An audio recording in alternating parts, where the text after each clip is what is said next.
Welcome to the Manchester is Blue show. I'm hosting, it's Cloud with Dan here, and we're bringing you a special one today. We're going to go through what the squad could potentially look like in the future. Specifically, we're going to look at what the squad could look like within the sort of next 3 years, and we're going to start off with an easy one, really, which is we'll start from goalkeeper and we'll move forward. Goalkeeper, Dan, it's got to be an easy one, really, this, hasn't it? Scott Carson, hands down. He's still a relatively young lad. You know, we signed him this summer. No, we say it's an easy one, but Edison is the only goalkeeper in the world that plays Pep's style of goalkeeping. I've never ever seen a goalkeeper who can keep the ball or handle the ball at his feet. Excuse the pun. He's just one of a kind. I still yet to see anybody who's even close. So if we're talking in the near future of the next 3 years, it has to be Edison. I mean, he's still only 27. That is relatively babyish for a goalkeeper in this day and age. And it looks like every year, in terms of his goalkeeping ability, he's progressing every single year. He's getting much better in terms of shot stopping. It's only just the squad depth, really, in terms of goalkeepers on need to keep an eye on. Whether Zach Steffen will be happy, even though he's USA's number one, whether he'd be happy being a bench warmer, or whether he'd want to try and force a move, or even force Edison off the first team. Yeah, I mean, you raise a good point. I like what you've put there as well, where you've spoken about Pep and everything like that. And I mean, looking forward, there's no guarantees to actually say that Pep's still going to be at the club in 3 years, which is a bit of heartache, I suppose, for a lot of City fans listening and potentially having to accept that truth. But if he's not there, Stefan he's young, he's great. He's, let's be honest, under the tutelage of Carson and Edison, he's probably getting the best he can with world-class facilities. So, it's definitely up there. But of course, with Edison, the rumours are out that he's been looking to extend to 2028 by the club, which will tie him here until he's 35. But yeah, I mean, Stefan is definitely there, I think, as one of the best number twos in the world. There are other great ones out there. Dean Henderson at United springs to mind. But there's definitely that opportunity for Stefan to, really bring up. But I've got to stick with you on this one, which I don't think anyone at the moment can beat Edison. And I'm going to touch on what you said as well. He's still improving. Yeah. I remember 1920 league, a lot of people were complaining, and a lot of City fans listening in. It was one shot on target, one conceded, two shots on target, two conceded. And that Tottenham game where we lost 2-1 towards the start of the season springs out. But as you said, he's gone from strength to strength. So far, I think we're both agreed on Edison being the first choice in 3 years. I just want to throw in a bit of case history with that as well. Bravo being our number one goalkeeper for the season, we've relatively got it right over the years with first choice goalkeepers. Obviously, Shea Given, then Joe Hart, Bravo, if you want to call him that, and then Edison. But over them years, we've had really strong backup keepers, i.e. Pantilimon. He was great for City, underrated for City. Caballero, we should never have let him go as easy as we did. We've just been blessed with having some decent goalkeepers. So I think that's a massive weight off the future team put togethers, knowing that we do have a case history of good fundamental goalkeepers that play a vital role on and off the pitch and are ready to rotate when asked. Yeah, absolutely. I suppose that really brings us on to defence. And I mean, we're kind of in that tricky situation, really, where all of our defenders, bar Kyle Walker, are all relatively, the same age. I mean, really, where do you start with that? Should we start with the centre-backs? I suppose we'll start inwards and then force our way out to the full-backs, yeah. So who's going to be in 3 years? Obviously, we're going to have more than, just two centre-backs at the club. Ake at the moment is 26. Stones is 27, Diaz 24, and I want to say Laporte's 26 as well. So who do you see being the centre-back partnership in 3 years? In 3 years, I think it's anybody along with Diaz. Diaz for me seems a very mature, level-headed young lad. You know, he's. I mean, he's only made one big move, and that is to City. So whether he'd look to maybe move to a bigger club in terms of stature in the future, because he's certainly got the potential to be that world, probably the best defender in the world. The way he went on last season, his progression. So if, I do believe he'll stay at City due to that level-headedness, but it does come down to who partners him. John Stones, his future for me rests on this season more than it does last season. He's now shown with a good centre-back partnership what he can do on the pitch, and he was phenomenal last season. Yeah. So if he continues that this season, there's no doubt in my mind those two are going to be our partnership for the next 4 or 5 years, let alone 3. However, should that fail, I don't think it'll be either. I don't think there'll be Ake, Laporte, or Stones there. I do believe Laporte is entering, if he doesn't go this summer, his final year at City. And Ake, I don't think he'll be beyond next summer due to his age and due to the fact that he's not, albeit had a few injuries last season, he's not been able to cement a good run of games. A lot of people, of course, would throw in you need a season under Pep to sort of bed in, but his experience in the Premier League now, he shouldn't need it, especially for a centre back at that age. You should be ready.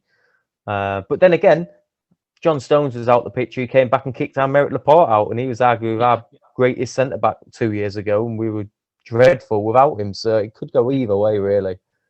It's an interesting point you raise, and yeah, I mean, with the Ake thing, you know, admittedly, injuries haven't helped him.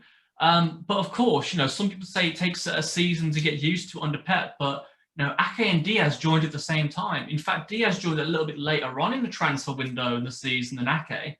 One accustomed to life, you know, so quickly in a different country, in a different league, and then the other has had setback after setback. You know, so there is that there. I also agree with you on Stones. He's had a great season, you know, the redemption arc. But one thing that's always troubled Stones, and I still remember when him and Laporte went over 1,000 minutes without conceding in open play. The one problem we've had with Stones is consistency. So I think this season is what he really needs to show there. And at times, you know, last season, towards the back end even, he was more solid than Diaz at some points.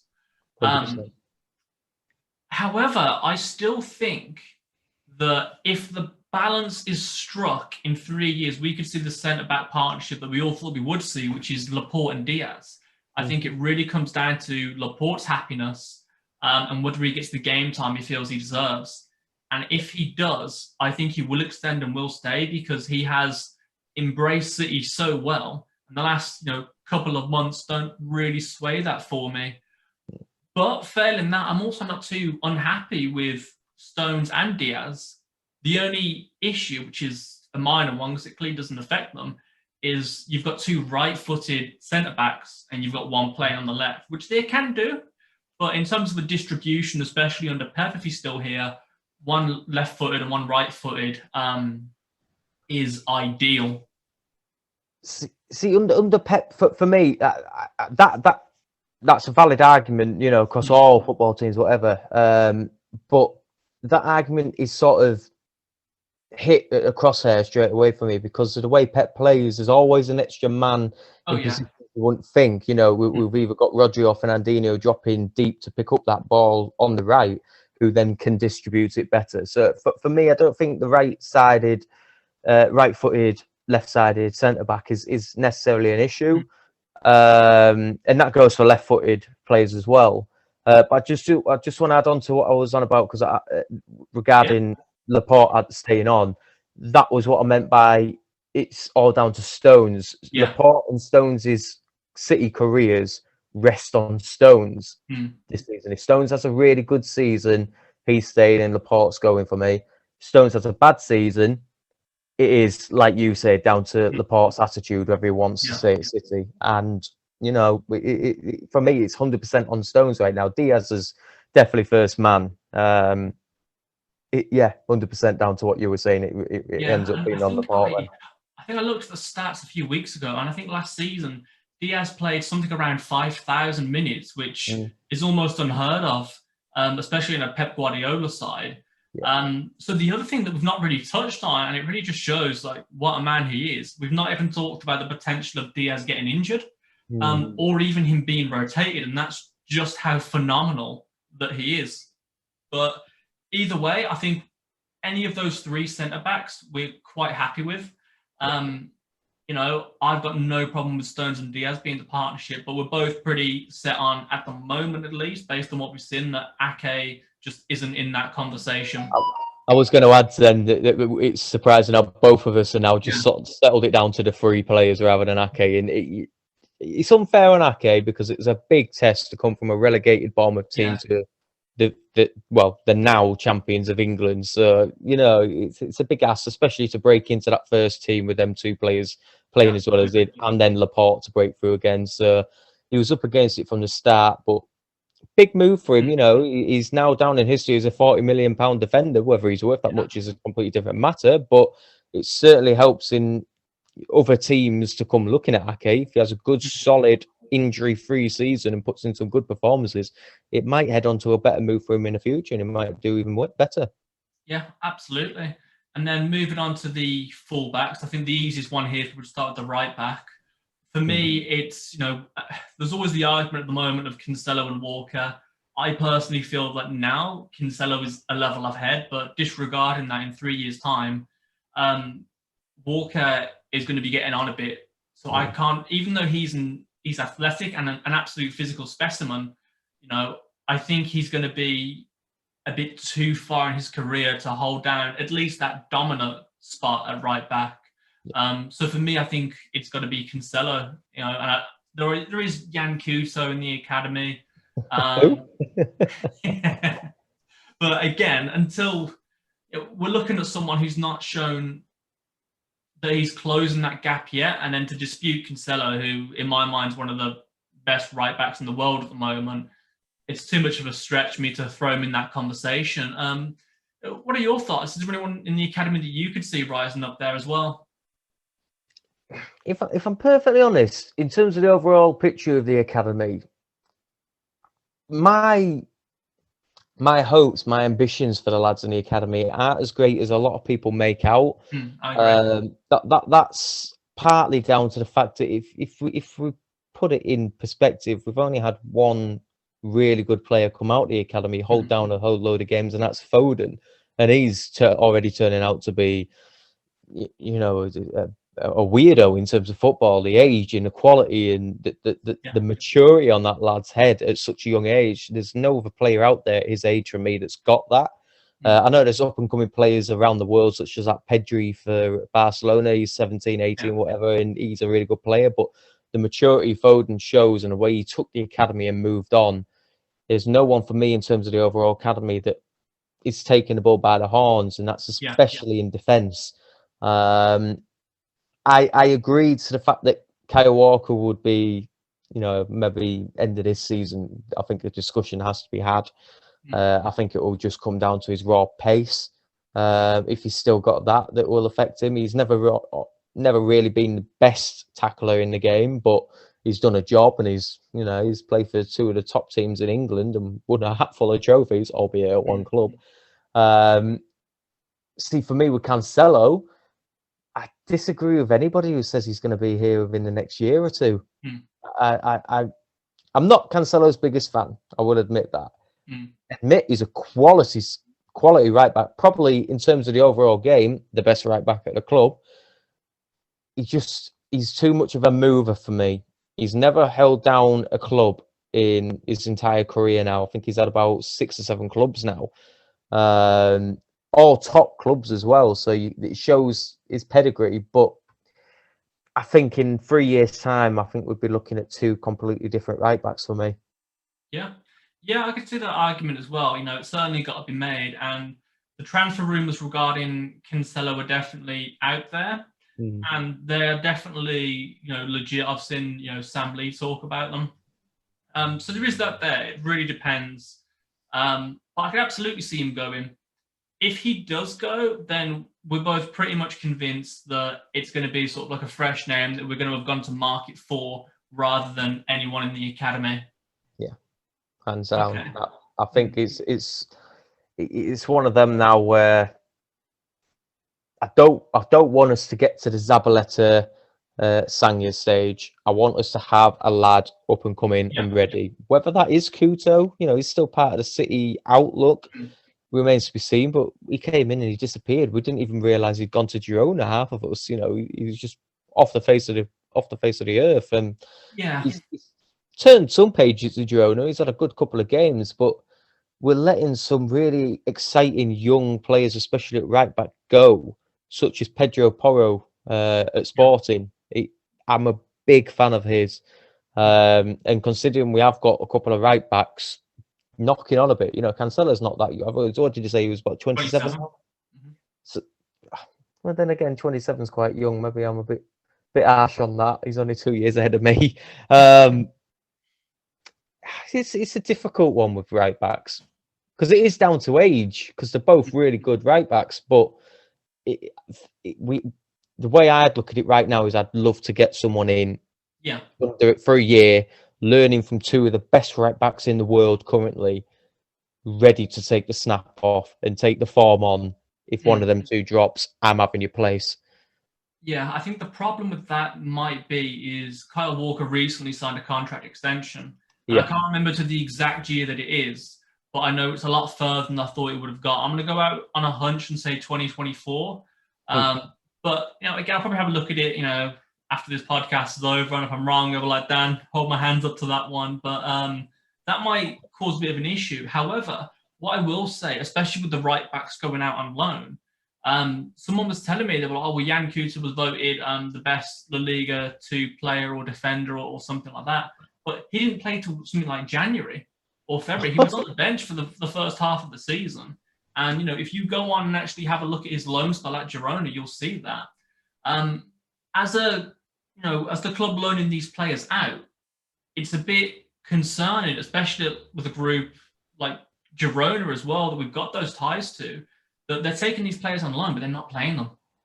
I mean, can you imagine if we sent someone out to, say, Anderlecht with company, and we were like, how's Nemanja getting on? Oh, well, he hasn't played. Okay, well, why have we shipped him out? it's that sort of, it's frustrating. You loan them out to get game time, and all they're doing is watching the games rather than being involved. Yeah, hands down. And then I suppose finally now we've got to look at the left back scenario. I think we're both agreed here. It's got to be Mendy. I thought you were actually being genuinely serious, when they're calling, there's no point carrying it on. No, Mendy, for me, first name out of the club. I've never seen the hype, the potential for him. Even when he was at Monaco, he's, for me, I've always made this argument for people to say, he was absolutely fantastic at Monaco and he had a good first couple of games at City before getting injured. Name me one person you've ever spoke to before that one Monaco season. It was like, that Benjamin Mendy, for Monaco. I bet you anything for Monaco next year he's going to have a really good performance. There's no one out there. For me, he's pushing championship team for me. I've never seen the hype. All bluster, all forward. Does a great cross. Can't defend to save his life. What's the point of having a left back that can't defend? Well and good being an extra man in attack, but when the nitty gritty is, and we need some power at the back to get back and intercept play, and he's jogging back and he's too busy texting on Instagram or whatever it is, rather than doing his job as a left back, you sort of look at it and think, first name out, and with the injury record as well, I can't be doing with it anymore. Yeah, I can see exactly what you mean as well. I do think he does have some attributes, and I do think he would work, in some other teams, particularly those teams that adopt a back five. It's frustrating the names that we get linked with, like, Tagliafico, Grimaldo, Nuno Mendes, because these are all players who suit that sort of like Angelino play style, and they play in back fives and they play left wing back or sometimes even left midfield. And those are the sort of names we're getting targeted with, rather than people who were, stellar at defending. For me, I think Zinchenko in 3 years' time, with what that guy gives to the club and his ability to invert into midfield, is the player that I'm looking at. I think he deserves a contract extension, and I just think he deserves to be the main man on the team sheet. In terms of bringing someone else in, we can bring someone else in, but are they going to have that same passion and drive that he does? And I think those sort of attributes, like Foden, we see what he gives to the team, are very hard to come by and incredibly difficult to purchase. So if you've got a gem like Zinchenko, for me, in big games, I want the one who's going to be crying on the field if he exits the Champions League, because win or lose, he leaves everything on the pitch. Yeah. He's one of them rare players in the world football right now that you can see him physically drained after a match. He has given everything. And especially when we win a game, he finds that extra oomph to celebrate and really take it in. Yeah. And, I know a lot of people that make the argument he's not a left back. Currently, right now, one of the best left backs in the world is Alphonso Davies for Bayern Munich. And he was originally a left winger. So anybody can change. And right now, I was laughed at by Tom Brunt last season, as you're well aware, saying I'd say Zinchenko would get at least 10 starts and maybe many more, even up to 15. And, a lot of people saying, he's struggled to get 5 games all season. And it is that hunger that you were mentioning, that desire to play in this team. And everyone always brings it back, but it's a valid point. He had the option to go to Wolves, who were a really up-and-coming building team. And this was before they signed Johnny, who, they were going to make him their first choice player. And he wasn't guaranteed that at City. And he took that drive, he took that mentality of, I'm going to be first choice. And he grabbed it with both hands and even kicked a few players out the way to get there. And he even gave Cancelo a run for his money for a much part of the season. So, albeit a lot of people make the argument Cancelo is not a left back, still a great player to put in that position, and Zinchenko still kept him out. So, for me, 3 years' time, I expect Zinchenko to be first choice. And I think it's just that youthful progression player behind. Because I think Zinchenko's 25 now, 24, 25. So, perfect age to be heading into your prime in a position it's starting to develop as your own. I mean, I would argue that it is his position. I mean, he's been playing left back now for us for 4 years. And then people make the argument, he plays in midfield for Ukraine. Ukraine, they play 4 or 5 games a year, as opposed to, the 20 or 30 that he plays for us. On top of that, you've got other players who shift positions a lot. Like, for example, Foden is playing on the wings now, and people say that he's a midfielder. But then when he was playing for England in I think it was the under-18s Cup or something like that, he played as a winger then as well. So, and some of his best performances for City have been out on the wing. Yeah, exactly. So I think 4 years for Zinchenko, when are we actually going to start considering a left back? And after the season that he's just had, which I think everyone's going to agree was his best for us, he's a left back for me through and through now. Yeah, hands down. He like I say, he's taken that position as his own. I think it will come down. He's not the best. He's not got the. What's the word I'm looking for? He's not got the abilities as most footballers has, but he makes it his own. He learns to adapt to each game. He doesn't have to be the best player on the pitch to be the best performer on the pitch. He really he's got that nitty gritty player, the old fashioned type player. I will do my job to the best of my abilities and still give you an extra 110% on top of that. And that's rare in a footballer nowadays. And there's very few teams that have got that. And we've looked to get a couple. And luckily, one of them is Zinchenko, and in a position that we've really struggled in for a number of years. And I mean, I'm going back to Kolarov and Clichy years. Those two were still fighting out for positions. Not one of them really took it as their own. Zinchenko has, and it's nice to see finally it's something starting to click on that side. And we've also got it with Walker as well. I would argue that of all our defenders, if we have Zinchenko, Stones, Laporte and Walker as a back four, the weakest on the ball there would, in my eyes, be Walker. The one most prone to mistakes would be Walker. And yet, he's still very, very difficult for anyone to displace him. Cancelo's really the only one who's managed to do it. I think a lot of people forgot Danilo even played for the club at some points. Big fan of Danilo, I have to admit, though. Yeah. I was gutted when he left. Yeah, so, fantastic. And we've got one of those on each side, two fullbacks there who, encompass that really well. So looking at what I've got here, so we look pretty confirmed now. We've got Ederson in goal. Centre-back pairing will be Diaz and Stones, most likely. Zinchenko at left-back. And then Cancelo with an asterisk, depending on if he stays. And then if not, we're looking at someone from the market. Yeah, hands down, yeah. Right, so that brings us on to midfield. So I think this is probably where things get the most interesting at the moment. We'll start with defensive midfield. There is the possibility that Fernandinho won't still be playing for City, but we didn't think he'd be playing at 36, did we? So, no. For me, it's probably going to be Rodri at that point, I think. I mean, Rodri, he's another one. He's a bit like an Ake for me, is Rodri. He came in under pressure because, we're after that next defensive midfielder because we're all expecting Fernandinho to drop off. And some would argue he's not really dropped off. He adapted another position for a season, then went back to his midfield position and still putting it out 10 out of 10 performances. Rodri was thrown in the deep end because of that.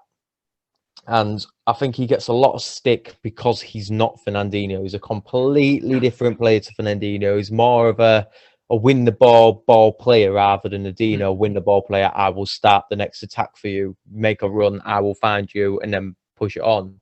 Rodri is that concise passing player. It may be side passes, but sometimes that calmness in midfield is exactly what you need in such an attacking team. That calm player just to win the ball back, take his time, make sure the players are making the runs, pick out the best player to then knock the ball further on at the pitch. And for me, he is improving game in, game out. I'm a huge fan of Rodri. I have to say 3 years' time, I'd say even the next 6-7 years, if he stays at City, he'd still be number one for us. He's really got everything in my eyes, and he's developing every single game.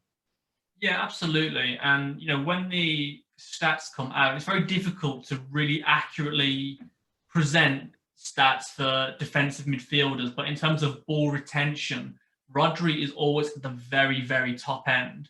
And, he's fantastic at what he does. And then also what I tend to like about him, people really compare him to Sergio Busquets. And that there is part of that. I actually think he's a bit more like Xavi in the sense that when I used to watch Xavi, he was, if you looked into midfield and you were under pressure and you needed a player to pass to, Xavi was there. And it's kind of like that with Rodri. When I see someone's under pressure, he's in those positions to receive the ball and then pass it back out. He's got great vision.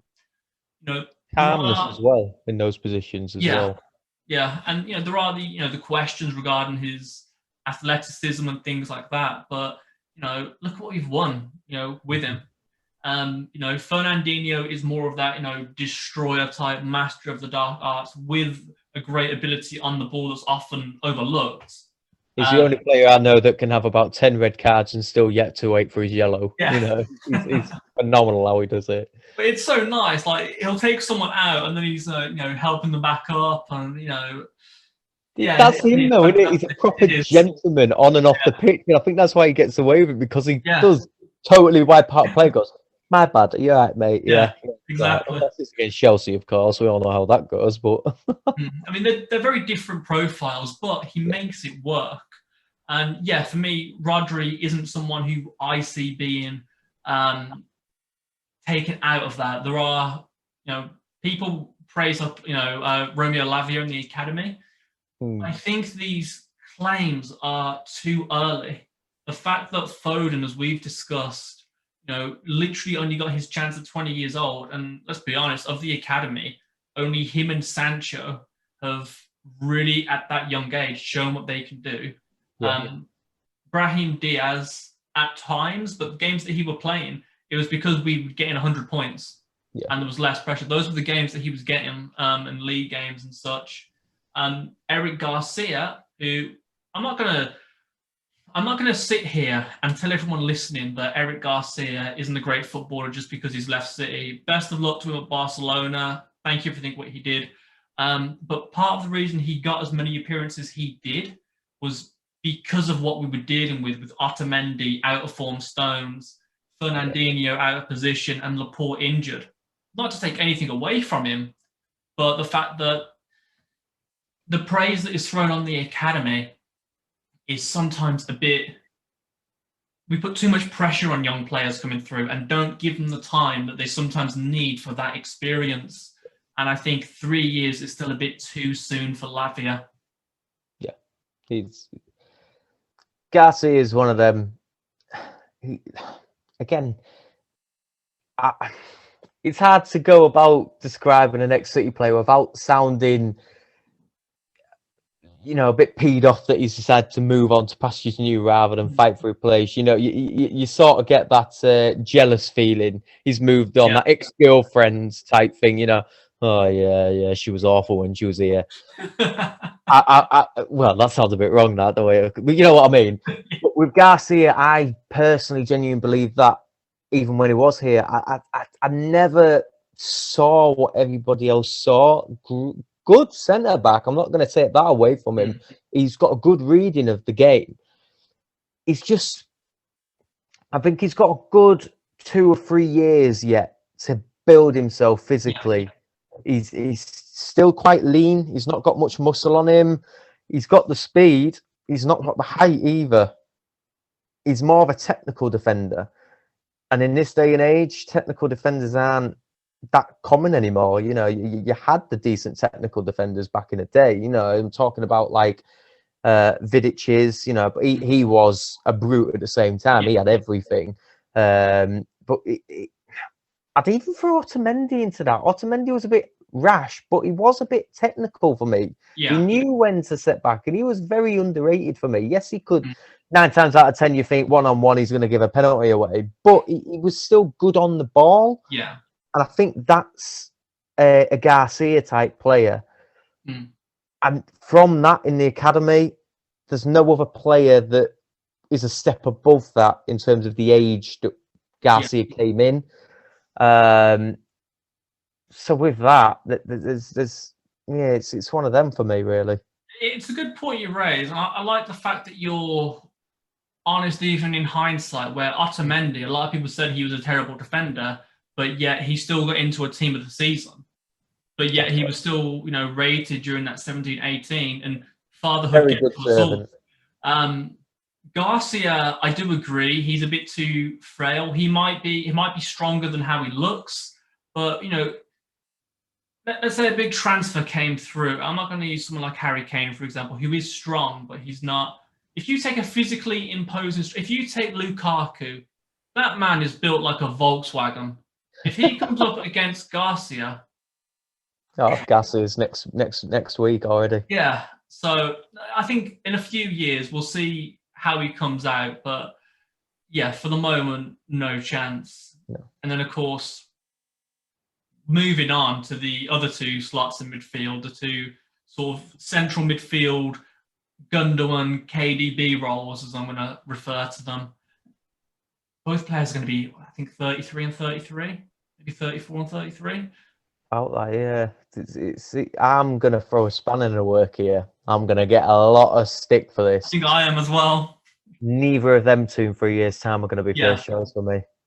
And that is Gundogan for me. He's still on the cuts of most people's first choice now.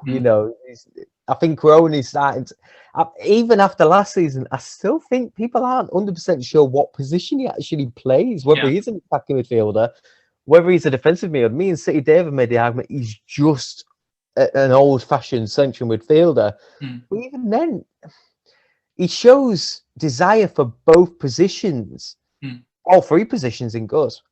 And he can't have a run of games where he's one or the other. He's mixing and matching, and I think that's down to Pep as well. But I think from now we're looking at that next attacking midfielder rather than just a midfielder now. We've linked to your best mate, Aouar. He's that next type player for me. He's a central midfielder, but he has attacking presence about him. He's not defensive. There's no defensive traits about him. So which direction, which area the pitch is going to play. And Gundogan, for me, is still that unsure about him. So that is the spanner of the works in terms of Gundogan for me. And I do think Aouar is going to take his position. I do think we're still linked with him, and I still think he's going to be the next man. And yeah, De Bruyne, I think he's going to turn into that Stevie G type player, but so quick in terms of dropping off. And I don't know why I have that feeling. I think he's going to have this season where if he's not Ballon d'Or this year, next year's his last season for me.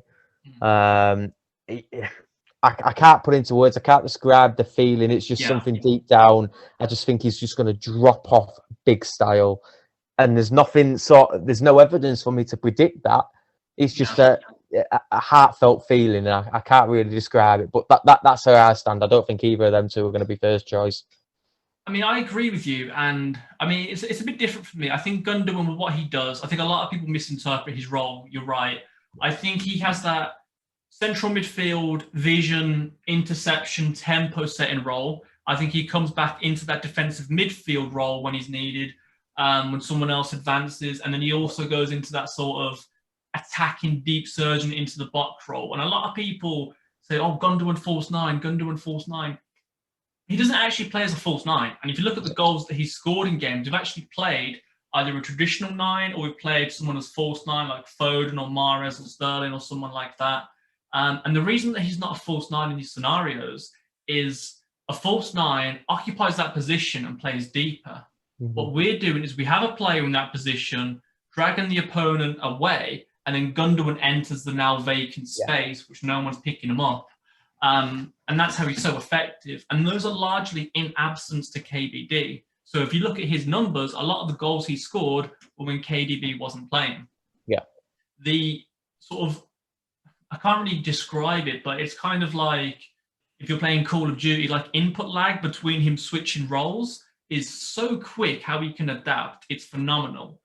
However, when he gets to 33 years old, and I've made the same argument about Fernandinho and been wrong, so take this with a pinch of salt, I worry about the athleticism or lack thereof in that midfield, something that's already been raised now. And then as for KDB, I think he's still got all the technical ability for it. I just think injury and fatigue-wise will take its toll. I think it was 2018, where apart from one game, he played every single Premier League game, or bar two. And now you look, every game, it's like he's being taken off and wrapped in cotton wool. Yeah. And even though his injuries have come down massively since the horror of 2018, 2019, you still always look and, whenever he gets hurt, like, is he okay? Is he okay? Yeah. And that's what I think. But what we haven't done now is talked about the potential replacements here. And again, a spanner in the works. I think at that point, Phil Foden might have the maturity to go into one of those spots, particularly the KDB-esque role. And then for the other midfield spot, I feel like we will probably buy someone, but I am going to go with McCarthy from the academy if he can make it. I've been watching him in pre-season now, and what he lacks in physicality, he already has the maturity to make up for it with technical ability and thinking clever. I can't out-muscle this opponent. What else can I do? Which is different to what I see in a lot of academy games, where those players who develop quicker, those more speedy powerhouses, like Sancho, for example, who for his age was quite muscular compared to everyone else and fast and strong. McCarthy's quite different, and I'm not going to disrespect the legend and compare him to David Silva, but he has that sort of cleverness and almost cheeky-like in the way that he plays, and I think he might be worth looking out for, but easing him into that position over the next 3 years, if so. See, I'd still go back to my point about the academy. So I think I'm probably the worst person to ask for an opinion about the young lads coming through. And I personally don't see that. That's more or less just a generalisation of the academy.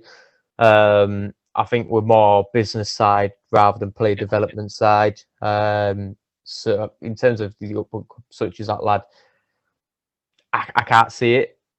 From me, from the future of that position, it more or less depends on this current transfer we're in the middle of now. And you knew that was coming. I knew it was coming. Foden, for me, has established himself as a left winger now, for me. His best performances have been out on the left wing. He seems more comfortable. He's got a bit more open space where he can find position right, built himself up, and then go in for the dribbles that we've seen him do. In that central midfield, he might adapt, of course. Like every best player in the world has adapted over time to new positions. He might build that momentum in midfield, but midfield in this day and age, especially with more teams playing back threes or back fives and having the extra 2 men in midfield, it's near impossible for an attacking midfielder like Foden, like David Silva, those type of small, agile, versatile type attacking midfielders to get space and do something with it. It takes a really world-class player to do that. But with Foden, he just seems a lot more mature out on the left. So if we do get this Grealish deal over the line, I honestly do believe in the next 2 years we're going for Aouar, and I think it'll be Aouar on the right of that attacking two, Grealish more centrally on the left, and then Foden out on the left wing for me. Yeah, I mean, I was a big fan of Aouar, but his consistency. There was a guy actually who watches the French league quite a lot, and I was talking to him. I'm not going to name drop him, but he knows who he is, and he said consistently, Aouar drops disaster classes all the time. He said, he's great. He's technical. He's got a lot of talent, but a lot of the times he comes out, drops a 4 out of 10 stinker, and it's getting more and more consistent. And I watched him a couple of times. I could see what he means, and it always baffled me how no one had picked him up after so long. Yeah, I mean, if we get that certain player who will remain nameless, Grealish, then I can see him coming in over there. It really, really just depends. But overall, I agree with you on the academy. We are a team that is going to go to the market just simply because we attract the best world talent in the world. That's why we're tabling 100 million bids for players, because the depth is so insane. The gap to improve gets smaller and smaller and smaller. And all the talent, the best talent in the world, isn't always made in Manchester, which is why we have to go, out, because you've got players all over the world. So I think a reasonable expectation is one academy prospect per year to get a decent run of games and an opportunity to prove themselves. Yeah. So looking at the midfield, then we're going to have Rodri in defensive, and then we're looking at. We'll just throw. I think we're Grealish. both agreed with Grealish. Yeah, we'll just throw Grealish in there, and then an unnamed. We'll just put an unnamed other player in because we don't know what's going to happen, and we don't feel that anyone at the moment has the ability to go in there. Bar maybe Foden, but of course we're split on that one, so I'm not gonna force that one in. Which now leads us to the front three. Let's start with the left wing. Yeah, it's probably nice and simple. For me, it has to be Foden. Has to be. There's only one other player. Well, no, sorry, there's two other players, but one of them I think is a definite goner in the next 2 years, and that's Sterling. I think he a big move to Madrid, or he's another Stones this year. He had a really bad season last year. We know what he's capable of, especially in the Euros. He was phenomenal in the Euros. So fingers crossed he can carry that on and have another stellar season at City, because if he doesn't, he'll be out next summer for me. I think Pep, as much as it's Pep's love child, there's only so much you could take of how inconsistent Sterling can be, especially in front of goal. That season before last, 30 plus goals, phenomenal season. Then just every player's a bad patch, a bad season. Every brilliant player's had one. God knows, every player's had one. But the level, he's still got double figures last year, but the performances, you know, struggling to get into teams, he was that poor. Yeah. And I just think Foden is now that class above Sterling. He's got the pace, he's got the dribbling ability, he's got a lot more passing range and a lot more confidence on the ball. I just feel Foden's definitely got it hammered down now. Yeah. For the other player, and that's Jesus. Jesus, I know we're moving on to striker in a bit, but Jesus isn't a striker for me. He's a left winger. I've always said that. He plays left wing for Brazil, and he plays brilliant football for Brazil on the left wing. But again, Foden has even knocked him off his perch. So definitely, hands down, Foden 3 years left wing for me. Yeah, I mean, I feel that Sterling is a victim of his own incredible standards that he set, and for 3 years straight, he's contributed 40 goals and assists for City. Yeah. His worst season last year that everyone's referring to, I think he got 26 goals and assists, which was also equivalent with Foden. Now, I don't think his best position is on the left wing. I think it's on the right wing. Right, yeah. I'm glad someone else agrees with me on that one. The way that I look at it is, people will say things to me like, Mahrez is in such good form that Sterling can't get in ahead of there. I believe that the strategy for each game picks the team. So if we come up against a stubborn block back five, or a back four with two defensive midfielders who slot back in and make somewhat of a makeshift back six, the best way to deal with that is to then have wide playing wingers, which would be Sterling on the right instead of an inside winger, Mahrez, who cuts it on his left. Foden can hug out wide, and Grealish, even though he's right-footed, cuts onto his right foot a lot later, which again allows that wide play. And a lot of teams play stubborn against us. With the presence of a striker and then KDB and, say, Gundogan in midfield, you can attack all five sort of sections of one opportunity. And the reason that's done is to create space. So I think Sterling could be in for a huge redemption arc. I do think teams like Madrid tempt him. I don't think he's going to get in there, not because he's not good enough, but because they're looking at players like Mbappe and even talk of Haaland as well.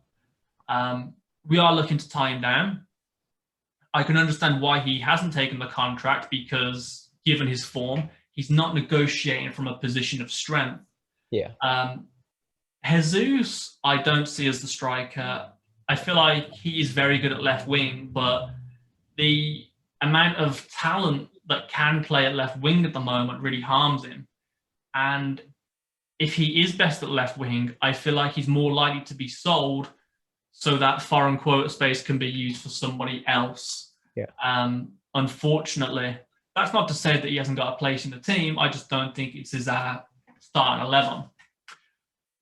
I'm not going to mention any names about who could possibly be coming in at striker, but I do think another talent will come in.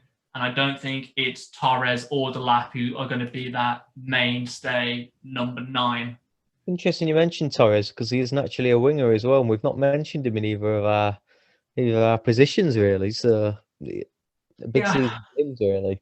I feel like it's with Foden at left wing, and with the numbers that Sterling can put up, and if he does get back onto that form, which I do think is quite likely if he plays right wing. Mm-hmm. How can I possibly justify a player like Torres getting in ahead of someone who can put together 30 goals and 10 more assists? Until I see it, those standards are so unbelievably high. He doesn't deserve that pressure, especially at this time in his career.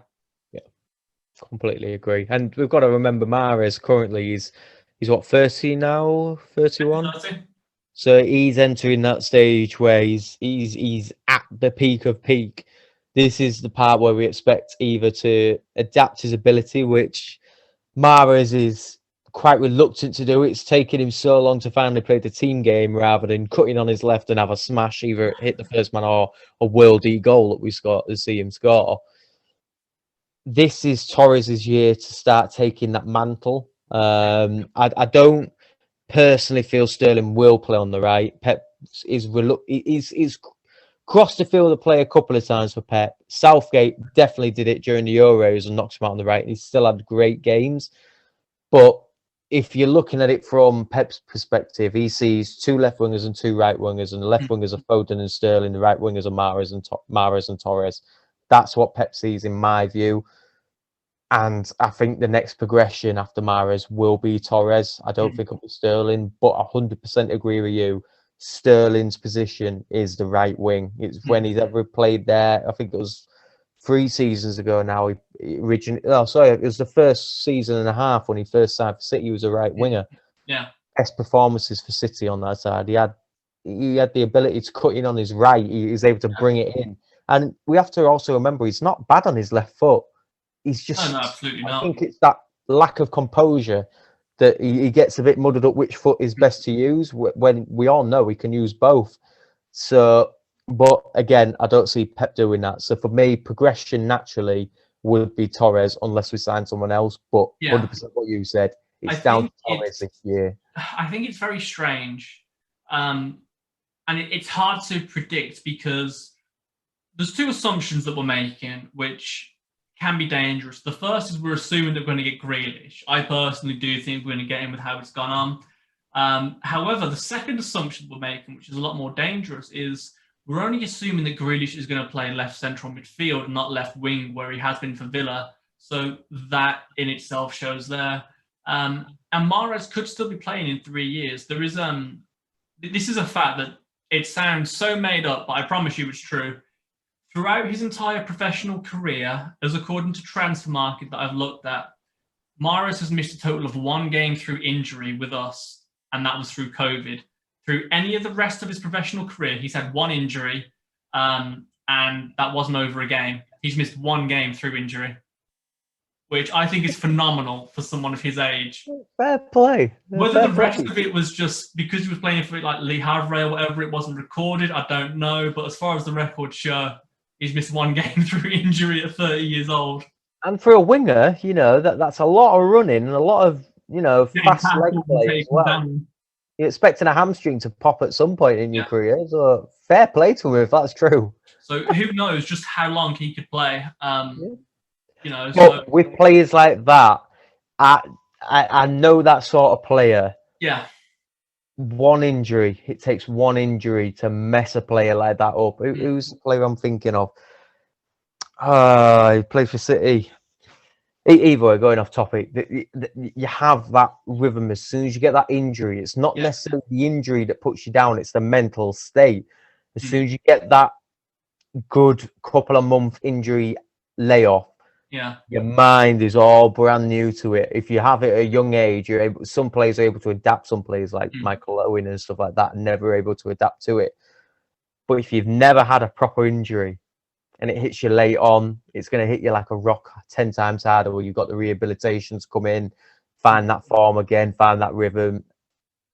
It is more down to if he can keep going. I think if he does pick up an injury in this latter stage of his career now, that is when the Mahrez saga starts to unwind. Absolutely. So looking at the front 3 then, we're looking at Foden on the left wing, an unnamed forward, and on the right wing, I mean, who will we say? I mean, I'm saying Torres, personally.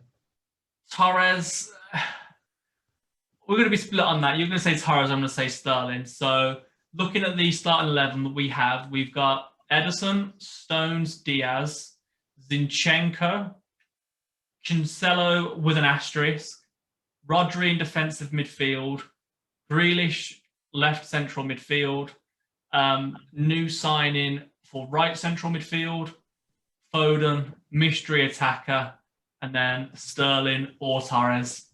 Throw a spanner in there. I want to 100% say, if we're signing Grealish, we are never signing Kane. That's not my personal opinion. You've said his name. Him. That toy boy, whatever you want to call him. If we sign Grealish, never signing that lad from Spurs. I think we get both. We get both, but that is a discussion for another podcast. Yeah. Get Danny Ings, we'll score a hatful of goals. Well, that's going to be it from us today. We'll catch you next time. Take care, everybody, and we'll see you soon. Take care, everyone.